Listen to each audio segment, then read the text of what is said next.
വാരണാസിയിൽ നിന്നും Delhi railway സ്റ്റേഷനിലേക്കുള്ള യാത്രാമധ്യയിൽ food കഴിക്കാൻ വേണ്ടി നിർത്തിയതാണ്. ഈ സൈഡ് ഭയങ്കര ബ്ലോക്കാണ്. എത്രയോ കിലോമീറ്ററോളം ബ്ലോക്കായിട്ട് കിടക്കുകയാണ്. ചന്ദ്രൻ ഇങ്ങനെ നല്ല ഭംഗിയുണ്ട് കാണാൻ. അതാ പാതി ചന്ദ്രൻ ഇങ്ങനെ സ്വർണ്ണ നിറത്തിൽ വളരെ തിളങ്ങി നിൽക്കുന്നു.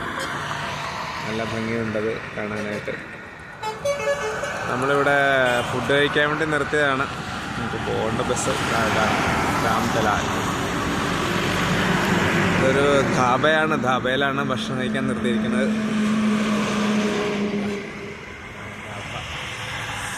ഞാനൊന്നും കഴിക്കുന്നില്ല. മണി 1:30 ഒന്നും കഴിക്കാൻ തോന്നുന്നില്ല.